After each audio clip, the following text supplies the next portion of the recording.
کیوں؟ اگر نیکی ہوتی تو لوگ شاباش دیتے، لان تان نہیں کرتے۔ کبھی کسی نے، ابھی ہم سب نے نماز پڑھی ہے نا ماشاءاللہ، پڑھی ہے کہ نہیں پڑھی؟ جنہوں نے نہیں پڑھی وہ پڑھ لیں، یہ تو نہیں کہتا ہوں ہاتھ کھڑا کریں۔ ہم سب نے نماز پڑھی ہے نا؟ کسی نے ہمیں کہا کہ تم نے نماز کیوں پڑھی ہے؟ کسی نے کہا کیوں پڑھی ہے نماز؟ کیوں؟ سب کو پتہ ہے کہ نماز اللہ کی عبادت ہے اور نیکی کرنی ہے۔ اگر ہم میں سے یہاں سے جاتے ہوئے کوئی جان بوجھ کر کسی کے پتہ بھی ہے یہ اس کی چپل ہے، اس کے سامنے وہ اس کی چپل لے کے چلا جائے تو پوچھے گا کہ نہیں پوچھے گا کیوں اٹھائی ہے؟ اس کا یہ کیوں کرنا بھی اگلے کے لیے مر جانے کے برابر ہے کہ نہیں؟ یہ کیا ہے؟ برائی۔ یہ کیا ہے؟ نماز پڑھی کیا تھی؟ نیکی۔ چپل اٹھائی کسی کے سامنے، بھلے مذاق کرنے کے لیے بھی۔ اس نے پوچھا بھائی جان کیا ہو گیا؟ آپ بھی پہن کے جا رہے ہو، میری بھی لے کے جا رہے ہو۔ اتنا بھی کہہ دینا اس کے لیے ڈوب کر مر جانے کے برابر ہے کہ نہیں؟ یہ وہ چیزیں ہیں جو ہمیں سمجھنی ہیں، میرے لیے بھی آپ کے لیے بھی۔ یہ نہیں کہ میں دودھ کا دھلا ہوں اور آپ گناہ گار ہیں۔ میں سمجھتا ہوں جتنا میں گناہ گار ہوں آپ اس کے پائے کے برابر بھی نہیں۔ اللہ ہم سب کو ہدایت نصیب فرمائے، ہم سب کو سمجھ نصیب فرمائے۔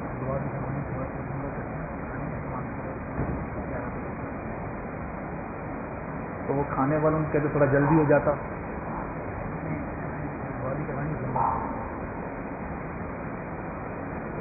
اللہ اکبر کبیرہ۔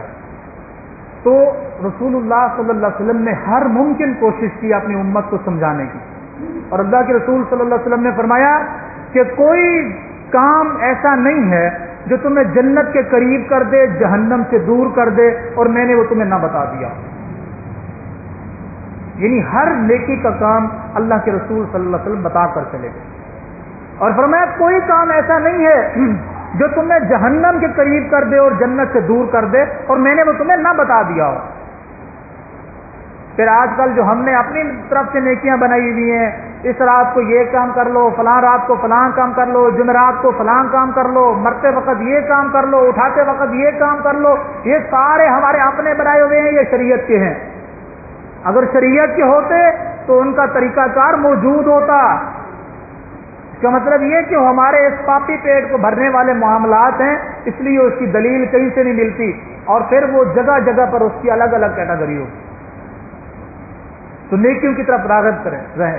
اور اللہ تعالیٰ قرآن کریم میں کیا فرماتے ہیں کہ ان الحسنات یذہبن السیئات، جو میں نے دوسری آیت تلاوت کی تھی، ان الحسنات یذہبن السیئات، بے شک نیکیاں گناہوں کو لے جاتی ہیں، مٹا دیتی ہیں۔ نیکیاں گناہوں کو مٹا دیتی ہیں۔ آپ صلی اللہ علیہ وسلم کے پاس ایک صحابی ہے نا کہ اللہ کے رسول صلی اللہ علیہ وسلم مجھ سے گناہ ہو گیا۔ کیا گناہ ہوا ہے؟ کسی خاتون کو چھیڑ دیا انہوں نے، آپ نے چہرہ پھیر لیا۔ ظہر کا ٹائم تھا، تقریباً ظہر کی نماز کے بعد اس نے یہ بات کہی۔ عصر کی نماز کے بعد پھر اس نے کہا اللہ کے رسول صلی اللہ علیہ وسلم مجھ سے گناہ ہو گیا۔ تو آپ صلی اللہ علیہ وسلم نے فرمایا ابھی تم نے عصر پڑھی تھی؟ کہا جی۔ آپ نے فرمایا ظہر سے لے کے عصر تک جو گناہ ہوئے تھے اللہ نے وہ تمہارے معاف کر دیے، اللہ نے وہ تمہارے۔ تو میرے بھائی کون سا ایسا عمل ہے پھر جو ہمیں کتوں کے لگا رہا ہے؟ یا ایھا الانسان ما غرک بربک الکریم۔ اللہ پھر شکوہ نہ کرے انسان سے، اے انسان کون سا وہ طریقہ ہے، کون سی وہ طاقت ہے جو اتنی چیزیں سننے کے باوجود بھی تجھے مجھ سے باغی کر رہا ہے۔ یا ایھا الانسان، اے انسان، ما غرک بربک الکریم، کس نے تجھے دھوکے میں ڈال دیا ہے تیرے کریم رب سے؟ کریم رب، یہ نہیں کہا صرف رب سے دور کر دیا، فرمایا تیرے کریم رب سے کس نے تجھے دھوکے میں ڈال دیا ہے کہ تیری وہ سنتا نہیں ہے، تیرے وہ معاملات کو پورا نہیں کرتا، تیری حاجات کو پورا نہیں کرتا، تیری وہ مدد نہیں کرتا، تجھے وہ کچھ عطا نہیں کرتا، تجھے جو کچھ ملتا ہے اس کے علاوہ ملتا ہے، تو سمجھتا ہے یہ سب کچھ میری اپنی محنت ہے، میرا اپنا تجربہ ہے، میرے لوگوں کے ساتھ ڈیل کرنے کے انداز ہیں، سب کچھ یہ اس وجہ سے میں نے حاصل کیا ہے۔ تو اللہ کو بھلائے بیٹا ہے، بتا تو صحیح آخر وہ کون سی اتنی بڑی طاقت ہے جو مجھ سے تجھے دور لے جا رہی ہے۔ یہ اللہ کا شکوہ ہے سورہ انفطار کے اندر 30ویں پارے میں، یا ایھا الانسان ما غرک بربک الکریم۔ اور کون؟ کریم رب، الذی خلقک فسواک فعدلک، وہ کریم رب جس نے تجھے پیدا بھی کیا اور تجھے بالکل برابر کر دیا. یعنی جہاں تیرا ناک لگنا تھا وہاں ناک لگایا، ناک کی جگہ پر کان نہیں لگایا، کان کی جگہ پر آنکھیں نہیں لگائیں، آنکھوں کی جگہ پر ہونٹ نہیں لگائے، تو اپنے آپ کو دیکھتا نہیں ہے. اور پھر قرآن میں اللہ رب العالمین نے ایک اور جگہ پر فرمایا سورہ ذاریات میں، وَفِي أَنفُسِكُمْ أَفَلَا تُبْصِرُونَ، وَفِي أَنفُسِكُمْ أَفَلَا تُبْصِرُونَ، تم اپنے آپ کو نہیں دیکھتے، اپنے آپ کو ہی دیکھ لو یار کہ سر کے بالوں سے لے کے پاؤں کے ناخنوں تک تمہیں کیسے بنایا گیا ہے. ہر چیز کو چھوڑ دو. حالانکہ اس سے پہلے اللہ نے بہت ساری چیزیں بیان فرمائی ہیں، بعد میں بھی بیان فرمائی ہیں کہ آسمان کو دیکھو کس نے بنایا، کیسے کھڑا کیا، زمین کو دیکھو کیسے بنایا، اس میں سے تمہیں رزق دیتا ہے، آسمان سے بارش برساتا ہے، فلاں فلاں فلاں، یہ ساری چیزیں. پھر فرمایا چلو ساری چیزوں کو چھوڑ دو، اندھے ہو گئے ہو نا، نظر نہیں آتی تمہیں، صرف اتنا کر لو اپنے آپ کو ہی دیکھ لو. جب آئینے کے سامنے کھڑے ہوتے تو اپنے آپ پر ہی توجہ کر لیا کرو کہ سر کے بالوں سے لے کے اپنے پاؤں کے ناخنوں تک کہ اپنے آپ کو دیکھ لو کہ تمہاری انگلیاں کیسے ہل رہی ہیں. ایک کو ہلاؤ تو باقی رکی ہوئی ہیں، سب کو ہلاؤ تو تب حرکت کرتی ہیں، پورے بازو کو ہلاؤ تو حرکت کرتا ہے. جسم کا ایک ایک انگ حرکت کر رہا ہے، ایک ایک ذرہ ذرہ لوا لوا. پاؤں کے ناخن کے اندر بھی تھوڑی سی تکلیف ہو جائے تو دماغ اس کو فوراً ایکسپٹ کرتا ہے کہ یہ بندہ اس وقت مضطرب ہو چکا ہے. ہاں اگر مر چکا ہو تو پھر الگ بات. یہ ساری چیزیں ہونے کے باوجود بھی اگر ہم گناہوں کی طرف جائیں تو ہم سے بھی کوئی بڑا بدبخت ہو سکتا ہے؟ اتنی زیادہ رب کی نعمتیں کھانے کے باوجود بھی اگر ہم گناہ کریں تو پھر بہتر یہ ہے کہ اگر نیکی نہیں کرنی نا، پھر اللہ کا دیا وہ رزق بھی کھانا ہم چھوڑ دیں. اگر ہم نے نماز نہیں پڑھنی تو پھر اللہ کا دیا وہ رزق بھی نہ کھائے. کہ کھانا چاہیے، پھر نہیں کھانا چاہیے. اگر اللہ کی عبادت نہیں کر سکتے تو اللہ کے دیے ہوئے رزق کو بھی نہ کھاؤ، کیونکہ اس نے صرف کھانے پینے کے لیے نہیں دیا، کھانے پینے کے لیے تو وہ کتوں اور سوروں کو بھی دیتا ہے. میں اور آپ کون سی الگ سی مخلوق ہے؟ وہ جانوروں کو نہیں کھلاتا، لیکن وہ جانور بھی صبح بھی شام بھی اللہ کی تسبیح اور تعریف بیان کرتے ہیں.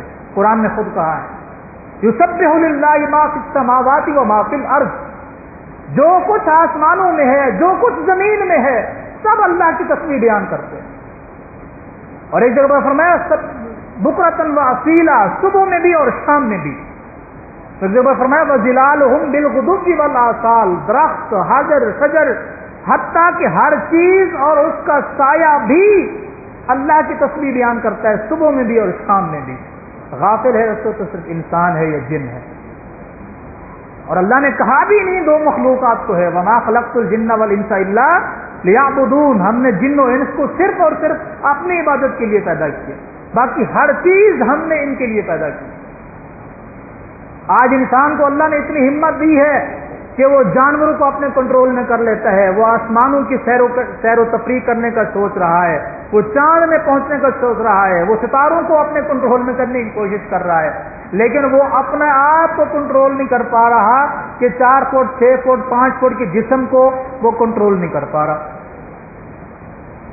وہ گناہ کی طرف جا رہا ہے، کوئی پرواہ نہیں ہے، وہ زیادتی کی طرف جا رہا ہے، کوئی پرواہ نہیں ہے، وہ ظلم کی طرف جا رہا ہے، کوئی پرواہ نہیں ہے، وہ جو کچھ کر رہا ہے کوئی اس سے پوچھنے والا نہیں ہے. تو اس کا مقصد یہ ہے، پھر یہ سمجھتا ہے کہ اس کو کوئی پوچھنے والا نہیں. سورہ انشقاق میں اللہ تعالیٰ فرماتا ہے کہ انک کادح الی ربک قدحا فملاقی، تم تو یہ سمجھتے ہو نا کہ کسی نے تم سے نہیں پوچھنا، پر میں کس نے کہا ہے تم سے کس نے نہیں پوچھنا؟ ان قریب تمہیں گھیر گھار کر اس کی طرف لایا جائے گا جس کے سامنے تم کھڑے ہو جاؤ. اس رب کی طرف تمہیں ہانک کر لایا جائے گا، جس طرح ہم جانوروں کو ہانک کر گاؤں دیہات میں دیکھتے ہیں نا، بکریوں کے چرواہے، جانوروں کے چرواہے، ان کو ہانک کر ان کے بارے کی طرف لے جاتے ہیں. کوئی ادھر بھاگ رہی ہے بکری، کوئی ادھر بھاگ رہی ہے، کوئی گائے ادھر بھاگ رہی ہے، کوئی بیل ادھر بھاگ رہا ہے، ان سب کو وہ ہانک کر ان کے بارے کی طرف لے جاتے ہیں. فرمایا اس طرح تمہیں ہانک ہانک کر رب کے دربار میں کھڑا کیا جائے گا. پھر تم کہاں جا رہے ہیں؟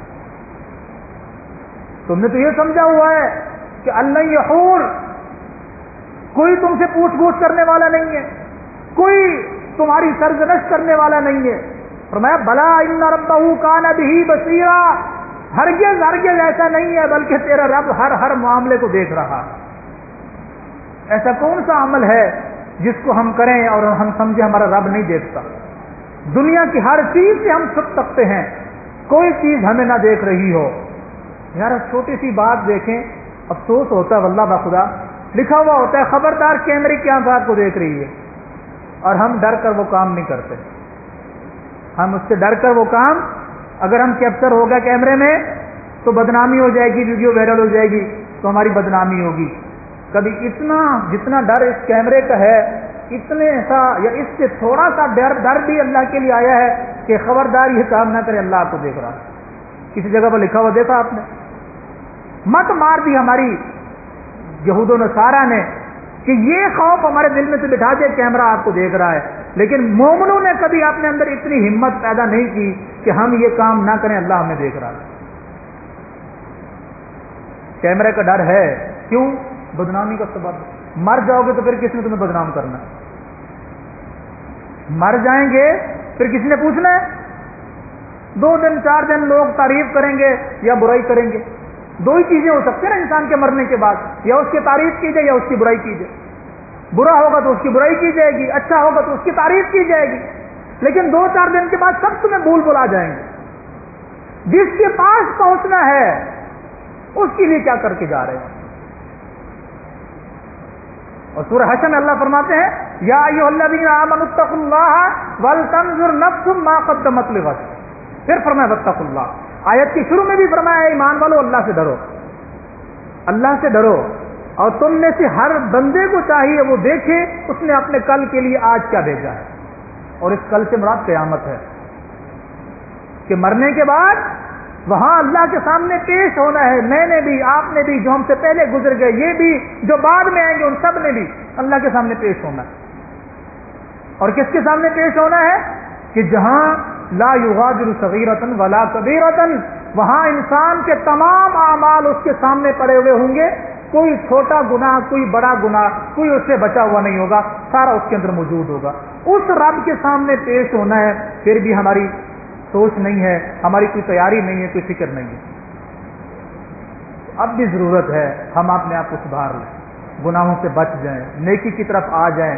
وہ چھوٹی چھوٹی نیکیاں ہی کیوں نہ ہوں، انہیں ہلکا مت لیں، انہیں چھوٹا مت سمجھیں، وہ کرتے چلے جائیں۔ ممکن ہے یہی چیزیں ہمارے نامہ اعمال میں آسانی کا سبب بنے، کیونکہ فرائض کے بعد نوافل پڑھنے کا حکم کیوں دیا گیا ہے؟ ان کی جو ہے عظمت شان کیوں بیان کی گئی ہے کہ اگر فرائض میں کمی کوتاہی ہوگی تو اللہ نوافل سے اس کو پورا کر دے گا، اور ہم تو فرائض بھی نہیں پڑھتے۔ اسی طرح زکوٰۃ وغیرہ یہ فرض ہے نا، اگر صاحب نصاب کے اوپر اگر وہ اس میں کمی کوتاہی ہو جائے گی تو صدقات و خیرات اس کو ازالہ کر دیں گے، لیکن ہم زکوٰۃ فرض بھی نہیں کرتے، نفلی تو دور کی بات رہی۔ اللہ سے دعا ہے اللہ تعالیٰ جو کچھ سنا ہے اگر یہ حق ہے تو اپنی بارگاہ میں قبول فرمائے، جو کمی کوتاہی ہوئی ہو وہ میری طرف سے ہے، اور جو حق بات بیان ہوئی ہے یہ اللہ کی توفیق سے ہوا ہے۔ اللہ مجھے بھی اور آپ کو بھی عمل کرنے کی توفیق عطا فرمائے، اور آج کی اس رات کو اللہ تعالیٰ ہمارے لیے شب قدر بنا دے، لیلۃ القدر بنا دے، اور ہمیں جس طرح آج یہاں جمع ہے اللہ ہمیں وہاں پر بھی جمع فرمائے انشاءاللہ۔ الحمد للہ رب العالمین والعاقبۃ للمتقین والصلاۃ والسلام علی سید الانبیاء والمرسلین، اللهم صل على محمد وعلى آل محمد كما صليت على إبراهيم وعلى آل إبراهيم إنك حميد مجيد، اللهم بارك على محمد وعلى آل محمد كما باركت على إبراهيم وعلى آل إبراهيم إنك حميد مجيد، اللهم عذب البأس رب الناس واشف أنت شافي لا شفاء إلا شفاءك شفاء لا يغادر سقما، اللهم اشفنا واشف مرضانا ومرضى المسلمين، اللهم اشفنا بشفائك وداونا بدوائك، اللهم إنك عفو تحب العفو فاعف عنا، اللهم إنك عفو تحب العفو فاعف عنا، اللهم إنك عفو تحب العفو فاعف عنا، اللهم أحسن عاقبتنا في الأمور كلها وأجرنا من خزي الدنيا وعذاب الآخرة، اللهم ارحم على حالنا ولا تنظر إلى سوء أعمالنا، اللہم ارحم علی حالنا ولا تنظر الی سوء اعمالنا۔ یا اللہ ہم گناہگار ہیں، سیاکار ہیں، خطاکار ہیں، بدکار ہیں، تیری رحمت کے طلبگار ہیں، یا اللہ تو اپنی رحمت نازل فرما، تو ہمارے گناہوں کی طرف نہ دیکھ، اپنی رحمت کی طرف دیکھ، تیری رحمت ہمارے گناہوں سے وسیع ہے، اپنی رحمت سے ہمارے گناہوں کو مٹا کر ان کو نیکیوں میں بدل دے۔ یا اللہ آج کی رات کو ہمارے لیے لیلۃ القدر بنا دے، اور اس کے اندر کی جانے والی عبادت کو جس طرح تیرے قرآن کے اندر تیرا فرمان موجود ہے کہ 1000 سال کی عبادت سے زیادہ اجر ملتا ہے، یا اللہ تو ہمارے نامہ اعمال کے اندر یہ لکھ دے۔ یا اللہ ہمارے گناہوں کو معاف فرما، پریشان حالوں کی پریشانیاں دور فرما، بے روزگاروں کو رزق حلال عطا فرما، بے اولادوں کو نیک صالح اولاد عطا فرما، جن کے بیٹے ہیں ان کو بیٹیاں بھی عطا فرما، جن کی بیٹیاں ہیں ان کو بیٹے بھی عطا فرما، جن کی اولاد ہے ان کی اولاد کو ان کی آنکھوں کی ٹھنڈک بنا، ہمیں اپنی اولاد کی بہتر سے بہتر قرآن و سنت کی روشنی میں پرورش کرنے کی توفیق عطا فرما۔ ہمارے جتنے مسلمان فوت ہو چکے ہیں، میرے والدین عزیز و اقارب، ہم میں سے ہر بندے کے والدین عزیز و اقارب چھوٹے بڑے جو ایمان کی حالت میں تیرے پاس جا چکے ہیں، تو سب کی مغفرت فرما۔ یا اللہ انہیں غریق رحمت فرما، ہر قسم کے فتنے فساد اور شر سے انہیں محفوظ فرما، بتقاضۂ بشریت جو کمی کوتاہی ان سے ہو گئی ہو ان سے درگزر فرما۔ ہم میں سے جو مقروض ہیں تو اپنے خزانہ غیب سے ہمارے قرضوں کا بندوبست فرما۔ یا اللہ ہماری جو نیک خواہشات جائز تمنائیں ہیں ہم سے زیادہ تو بہتر جانتا ہے۔ یا اللہ تجھے کہنے کی بھی ضرورت نہیں ہے، تو خود بھی پورا کرتا ہے، اور تو اپنی طرف سے ہمیں مزید بھی عطا فرماتا ہے۔ ہم تیرے فقیر ہیں، تو بادشاہ ہے، تو غنی ہے، تو ہی ہمیں عطا کرنے والا ہے، تیرے علاوہ نہ کوئی ہمیں نظر آتا ہے، نہ تو ہمیں کسی محتاج کا محتاج بنا، تو صرف اور صرف اپنا محتاج رکھ، ہمارے لیے آسانیاں پیدا فرما۔ اس مسجد کو دن دگنی رات چگنی ترقی نصیب فرما، اس ادارے کو، ساتھیوں کو جنہوں نے اہتمام کیا ہے ان سب کو، یا یہاں پر اعتکاف بیٹھنے والوں کو اور دنیا بھر کی مساجد میں اعتکاف کرنے والوں کو، عبادت کرنے والوں کو، یا اللہ اپنی بارگاہ کے اندر ان کی تمام عبادات قبول فرما۔ اس موذی مرض سے جس نے پوری دنیا کو اپنے گھیرے میں لے رکھا ہے، تو بہتر جانتا ہے اس کی حقیقت کیا ہے، ہم نہیں جانتے، ہمیں بہت کچھ بتایا جا رہا ہے کہ یہ ہے اور وہ ہے، لیکن تو سب کچھ جانتا ہے، تو اپنی رحمت سے ہمیں اس سے نجات عطا فرما۔ حرمین شریفین بند پڑے ہوئے ہیں، تو باقی جگہوں کی کیا حیثیت ہے۔ یا اللہ تو اپنی رحمت سے تمام تر معاملات کو حل فرما کر ہمیں اسلام اور اہل اسلام کو سرخروئی عطا فرما، ہمیں ایمان اور زندگی والی، طاقت والی، ہمت والی زندگی عطا فرما، جب تک زندہ رکھے اسلام پہ رکھ، جب موت دے تو شہادت اور ایمان کی حالت میں موت نصیب فرما۔ وصلی اللہ تعالی علی خیر خلقہ محمد وعلی آلہ واصحابہ اجمعین برحمتک یا ارحم الراحمین۔